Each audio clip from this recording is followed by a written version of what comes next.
Okay? It just needs to get to where it needs to get to. So I want you to remember that right now, particularly at this Black Friday, Thanksgiving, buying extravaganzas thing. You just may be able to give some people with some stuff you already got. I'm just saying. I'm just saying. Let's take a breath. Our theme this month is Thanksgiving. And my topic today is grateful just because. Grateful just because. We've been talking about thankfulness all of the month. And don't let this be just a monthly topic. Okay? We take a look at specific spiritual qualities every month, but it's not relegated to that month. Okay? Hopefully, whatever it is that you're learning, you're growing and you're expanding with that. We started off the month with the spirit definition of gratitude. So, I've got this prophetic download thing going on. Where I get these letters, and they're in the form of a series called Letters from the Infinite. And these letters are always coming. And there are specific definitions that are being compiled into a dictionary. And I say all the time with these definitions that it describes all of the spiritual qualities as verbs, as activity. I can't say that enough. Okay, faith is a verb. Peace is a verb. It's an energetic field. It's an activity. These are not just things that we go and that we try to chase after. Furthermore, these definitions remind us that the spiritual qualities are already there. They're already there. But there's something that we have to do. There's something that we have to bring to the table in order to experience it. And I love the definition of gratitude. I'm going to say it a couple of times. It says gratitude is where, not when. Okay? It's not an event. It's an ongoing thing that happens in consciousness. Gratitude is where your appreciation relishes in the thoroughness of the journey. Gratitude is where your appreciation relishes in the thoroughness of the journey. Okay? The thoroughness of the journey is already there. What you have to bring is your appreciation. And what does your appreciation have to do? It has to relish in it. I like that word, relish. It just sops up all over it and gets in and good. There's no separation that's there. And when it relishes, it kind of spices it up a little bit. Gratitude is where your appreciation relishes in the thoroughness of the journey. See, that's unconditional. I know that seems like a stretch here, but we make the big mistake of thinking that we can only appreciate what we like. We only want to appreciate what we like. But that's not where the appreciation comes from. When you relish in the thoroughness of the journey, you begin to see value and worth in stuff you don't like. You're not going to like all of life. But if you love life, you will appreciate life even when you don't like it. Okay? You're not going to like everything about everybody. But if you love them enough, you will still appreciate them even when you don't like them. Listen to what I just said. Listen to what I just said. I'm about to say it a couple of times. If you love someone enough, if you love anything enough, your marriage, your nation, your spiritual community, your children, Your job, if you love something enough, you will still appreciate it. You will still find value and worth in it even when you don't like it. Even when you don't like it. See, we make liking it a prerequisite for whether I attribute value to it or not, or whether I appreciate it.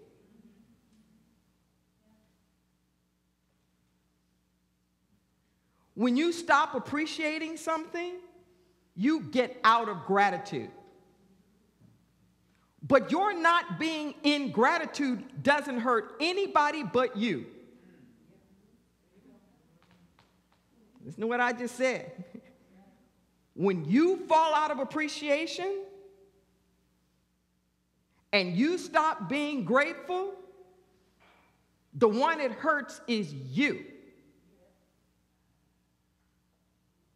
You know, there's that old saying that hate is like drinking a whole gallon of poison and praying the other person gonna die.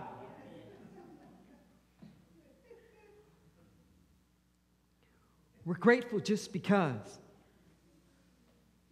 Don't make gratitude a response. It's not a response for something in particular. Give me something to be grateful for, and then I'll be grateful. Give me something to be thankful for, then I'll be thankful. We know it doesn't work that way. See, gratitude, gratefulness is a state of being. Loving is just a state of being. If I'm a loving person, that means I wake up loving. If I'm a loving person, that means I'm walking around in an atmosphere and an attitude of love. It's not like I'm waiting every day to see what happens and then deciding afterwards whether I'm going to be loving. My being loving is a choice. And it's a choice to remain loving regardless of what's going on. Listen to what I just said. Loving people are not loving because everything is nice or right. They are loving in spite of the fact that they're hurt or pissed off or angry or resentful or doubt or fearful. They're loving anyway. Are you with me? Yeah. And because they're loving anyway, their experience of life is different. Yes. See? Your experience isn't what happens. The experience is not the facts. The experience is how you label it. Yes. The experience is how you name it. The experience is the emotional vibratory field that you attach to it. You know, if I were to get scientific here, I'd say the neocortex in the front of your brain is what gets the facts. But your experience becomes when that lymphatic brain, the middle brain, releases its peptides and gets the chemicals out there, and the two combine together to then make your experience. It's not your experience by just the fact. It doesn't become your experience until you connect with it in some kind of way and assign an emotional field and vibration to it. Then it becomes an experience. See? Otherwise, it's just stuff. It's just raw data. And it has no meaning. Years ago, I used to be a real estate investment manager with Prudential. And I remember this one particular week we spent in Dallas. This was pretty new on in my career. And there were so many things that were taught that were profoundly metaphysical. And one of them was this concept. So the context with this was that I was investing, I was in sales, acquisitions, and mortgage financing for really large real estate projects. I mean, big, like the skyscrapers and the regional malls and the huge hotels and that kind of stuff. I was investing pension fund monies for Prudential into these projects. So basically, that's how you get your retirement. Okay, when you put your money in a bank or something like that, it doesn't just sit there. They're doing something with it so that it is accumulating and making more money so it is available when you have it. So real estate's a nice little kind of safe sort of investment thing, okay, as opposed to like stocks and bonds or that kind of thing. But needless to say, in order to make a decision about a real estate project, you need a lot of information.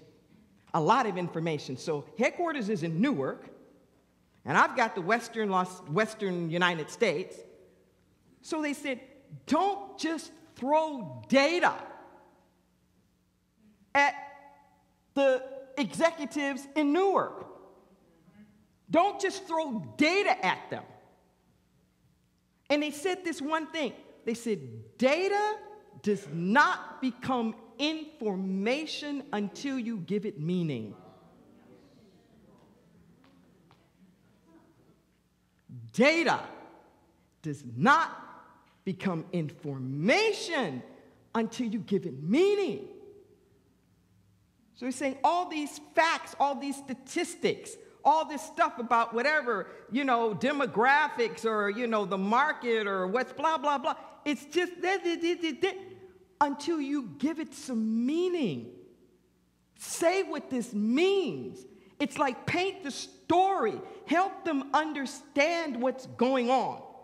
Basically, tell them what's going on and then use the facts to back it up, as opposed to just throw the facts at them and let them try to figure it out. Okay. The stuff that happens is just a fact. It's just data. They didn't call. They didn't show up.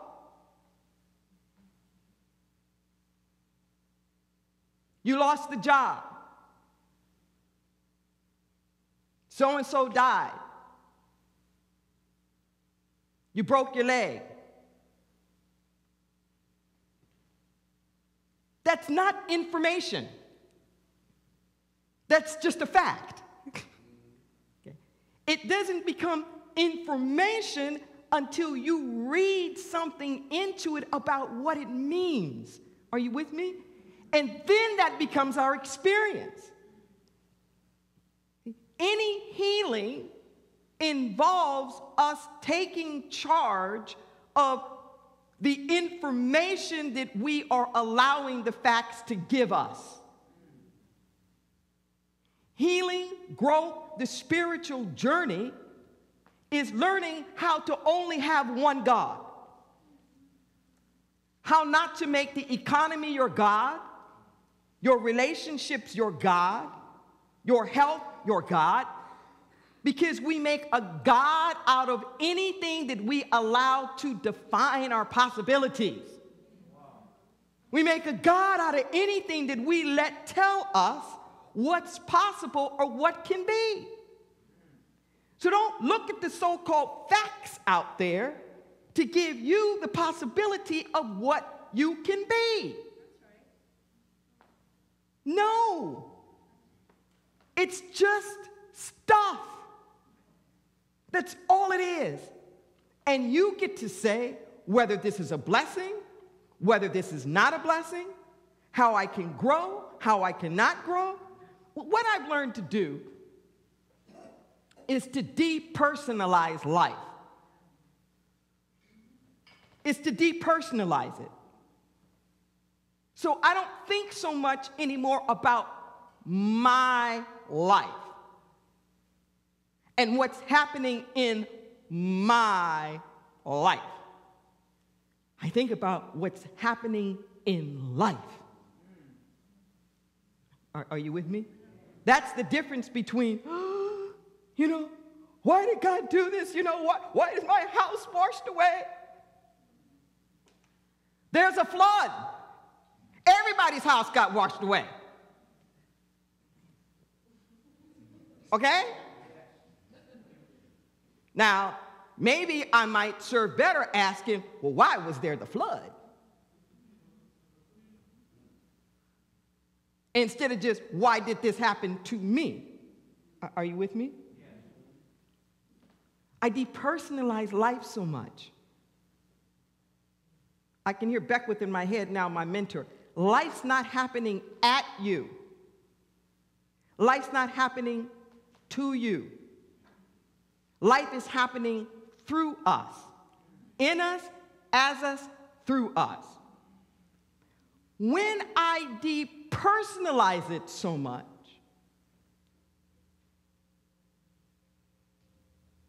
then it's easier to deal with.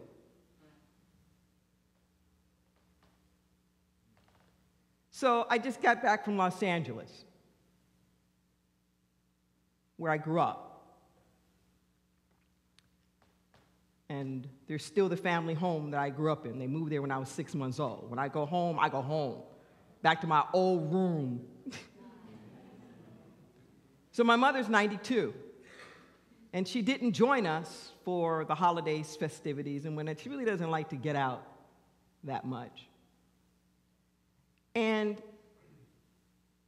there's some times when she's so still when she sleeps or when she naps, honestly, I don't know if she's alive or not. Honestly. And I find that I have to really look and see is the chest, anybody know what I'm talking about? Is the chest rising or whatnot? And there's actually nothing wrong with her. She doesn't have cancer or anything. She's just tired. And she's ready to go. She's kind of angry that she's still here, to tell you the truth. Really. Because her life, she doesn't get around, and all her life and sense of purpose came from doing. And when she's not able to do, she doesn't have that sense of value and worth, and she's ready to get on with the Lord. She's a good Pentecostal lady. So I remember this moment, because it was just a couple of days ago. And she's in her recliner, and I'm in my dad's old recliner. He passed about 5 years ago. And I was just looking at her. And I found the little girl in me wanting to go into the story. They kind of, why does this have to happen? I'm going to lose my mommy. And this just doesn't seem, fair. She's been such a good woman, So when I get out of that, are you with me? Yeah. And get out of this personalization, I'm almost 62. This 62-year-old woman crying about her 92-year-old mother. I'm going to lose my mommy. And just, what's happening here? Not what's going on in my life. Not even what's going on in her life, but what's happening in life. Life has cycles. Everything bio comes and it goes. Are you with me? Nothing bio lasts forever. And even though there's a part of me that thinks that this whole bio, everything coming and everything has to die sucks, when I get into my appreciation for the thoroughness of the journey, when I look at her and I'm just amazed because I've had the opportunity to watch multiple generations pass on. She and her sister, who's 91, and her sister's husband, who just turned 96, my aunt and uncle, are the last of that whole generation. But I watched the generation before. And then generations before, I can't tell you how many people I have watched pass. And to watch my mom become the people that I knew of as a child that I thought were really old. Are you with me? And looking at her and wondering, wow, 30 years, is that going to be me?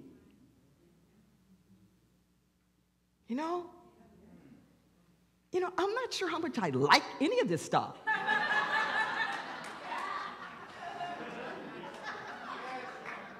really. But I appreciate it. Are you with me? There is an appreciation for the thoroughness of the journey.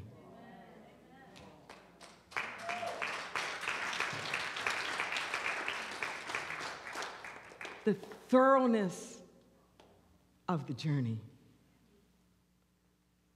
The ebbs and tides, the peaks, the valleys, the young, the old, in all things in its seasons, there's a beauty of it all.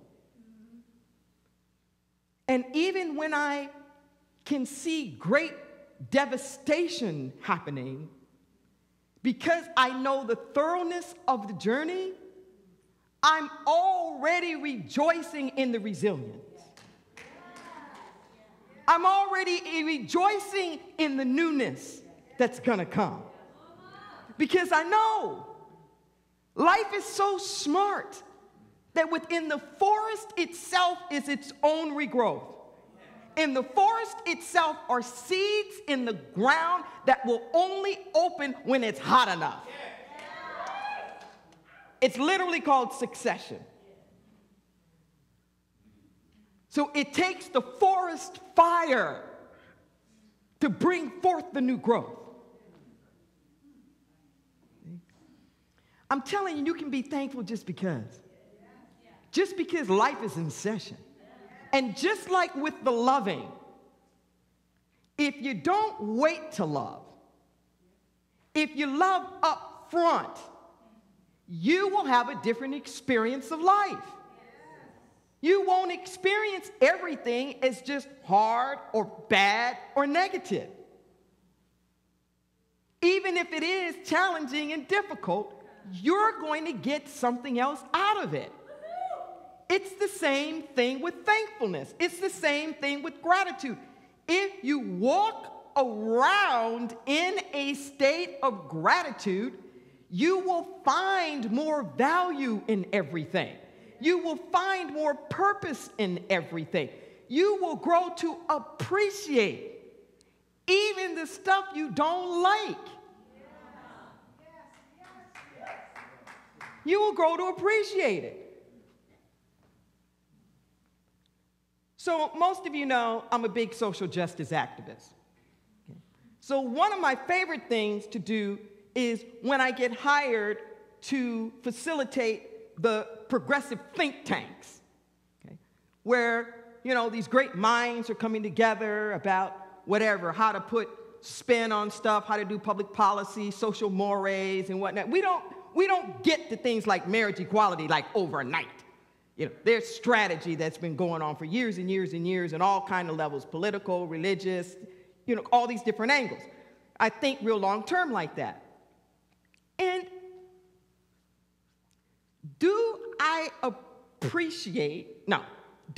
like the politics of the ultra-conservative right? No. That probably is not a big surprise. Present administration aside, because this is crazy. Prior to that, one of the most common comments that would come up in these progressive think tanks is how much appreciation they had for the spinmeisters of the ultra-conservatives. They were good. They were good at how to take a story and flip it and make it look like this and then give it the name that confused you about what it really was, and woo! They were good.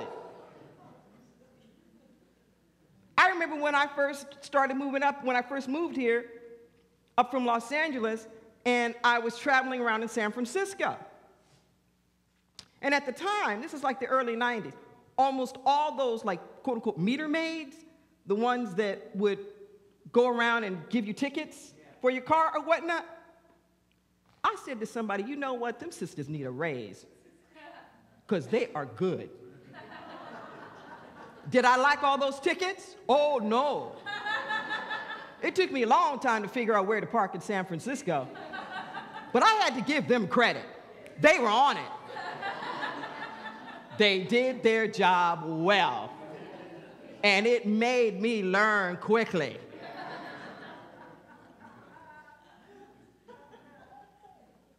You don't have to like it.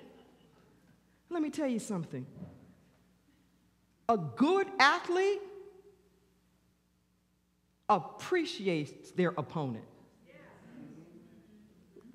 A good athlete, if they get dunked on or whatever, they'll be like, ooh, dang, that was good. Woo, I didn't even see that one coming. And after the game, they're like, hey, you won that one, baby. You schooled me. You schooled me. You making me up my game. Are you with me? If you can even be that way in life, even if you aren't all for this oneness thing, even if you're like highly competitive, if you can just look at life and go, whoo, that was a good curveball, man. I didn't even see that one coming. Hey, that was good. Okay, but you know what? I'm still in the game. You didn't knock me down. I'm going to be ready for you next time. Bring it. Bring it. I prefer you to get on the oneness page. But if you got to be on duality, hey, make it work for you. So that you're at least staying in possibility. You're at least staying above board. You're at least being appreciative even when you got your butt whipped. Because it spurs you on. It spurs you on to newness. It spurs you on to grow. It spurs you on. Don't just lay there down and out. Don't just lay there down and out. Keep showing up. Keep being grateful.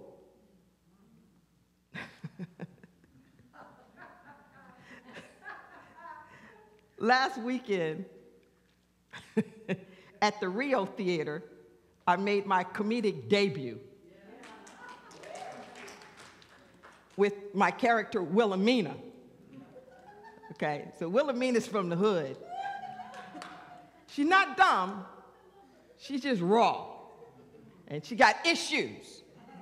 She got issues. See, we teach here the practical application of universal spiritual principles. But Wilhelmina questions the practicality of spirituality, period. Okay. She is our emotional ventriloquist, and she, like, blurts out all the stuff we're really thinking. So I normally do Wilhelmina and bring her into the service.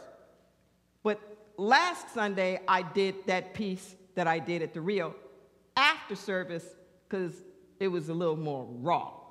Let's just say it wasn't quite fit for the pulpit. Because it was about the oneness. And what if I don't want to be one with them?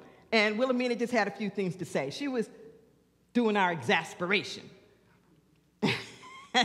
And then there's this one line in that piece that's coming up, well, the whole thing is, but there's one line in that piece that's coming up for me towards the end, where she's been blurting out and blurting out and blurting out, and finally she's just sullen, and she just admits that she's just pissed. And she said, I still got the election blues, running rampant all through the news. But I will not be confused. I will never choose to refriend any of them. Ain't gonna go messing up my groove trying to prove that I can move towards more compassion. I got plenty of compassion. I just ration it. What? You want the folks that don't deserve to get the compassion that's on reserve?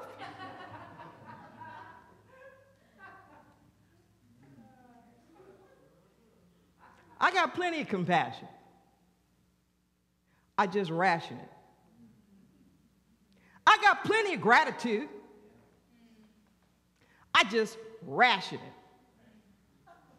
Heaven forbid something get the gratitude that doesn't deserve it, because my gratitude's on reserve for what I like.